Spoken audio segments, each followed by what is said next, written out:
It's no secret that over the past 2 seasons, UNC football has been a disappointment. After going 5-18 in the past 2 seasons, UNC has decided to let go of head coach Larry Fedora.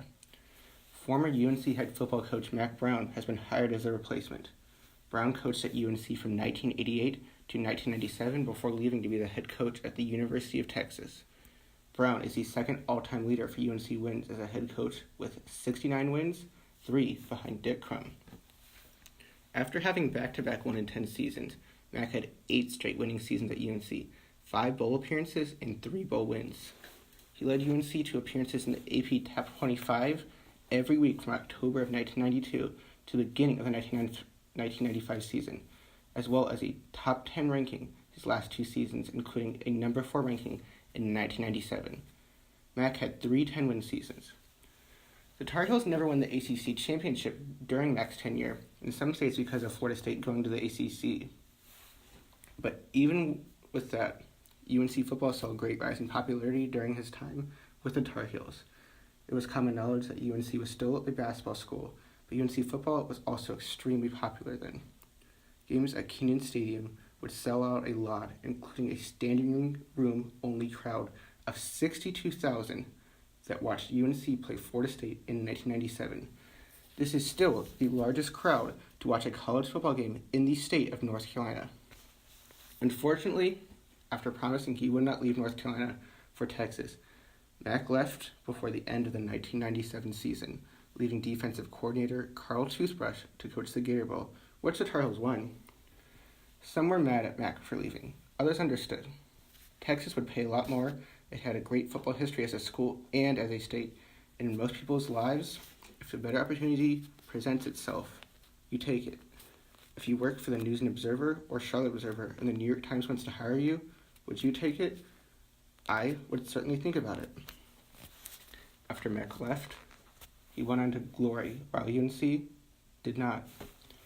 Mack won a national championship with Texas in 2005 and took the Longhorns to another championship game appearance in 2010.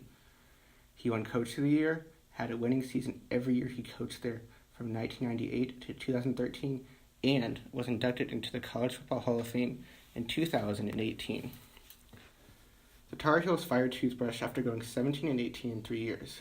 UNC then hired John Bunting, who in 6 seasons had a 27-45 record and only 1 winning season. Bunting was let go in 2006, but was allowed to finish out the season. UNC then made a splashy hire at the end of the 2006 season with Butch Davis, former University of Miami and Cleveland Browns head coach. The team went 4-8, but attendance was good and there was a ton of fan excitement about the future.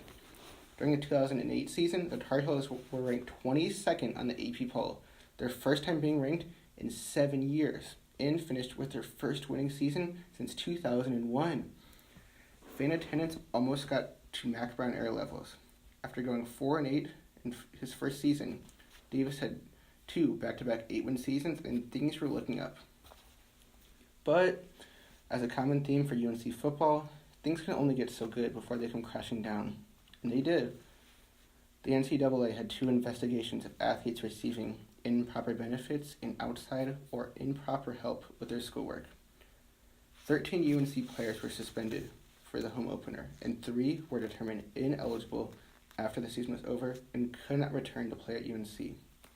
Despite key suspensions, Davis still won 8 games and a bowl victory. He was cleared by the NCAA of any wrongdoing, but was still fired by Chancellor Holden Thorpe in July of 2011, a move that many fans and former players alike were against.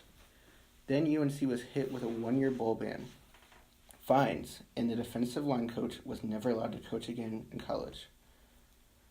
All of UNC's wins from the 2008 and 2009 seasons were vacated. Soon after, the athletic director resigned, and then the chancellor resigned following an academic investigation into the African American Studies classes at UNC, an investigation that wouldn't end until 2017. UNC's defensive coordinator Everett Withers became an interim head coach and led the team to a 7-6 record before UNC did not extend him. Then the Larry Fedora era began. In his first season in 2012, he started out very promising, taking the team to an 8-4 record although UNC could not participate in a bowl game because of the NCAA punishment. Next 2 seasons, the Tar Heels finished 7-6 and 6-7 respectively. And Fedora's 4th season, the Tar Heels had their most successful season in years, going 11-1 in the regular season and winning the ACC Coastal, despite losing in the ACC Championship and in a bowl game. The next season, the Tar Heels went 8-5 after a 4-1 start.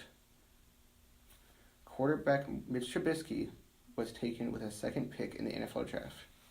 Last season, UNC went 3-9. This season, they went 2-9, with multiple Tar Heels being suspended for selling team shoes. With 2 lackluster back-to-back seasons, Fedora was fired.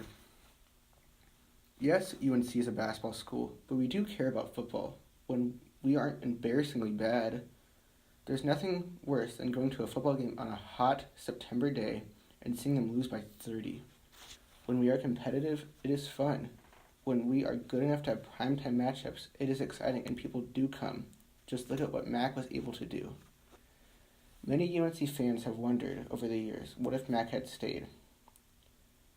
Mac has not coached in 5 years, but UNC fans are hopeful that he can bring back some of the magic that he brought to this program 30 years ago.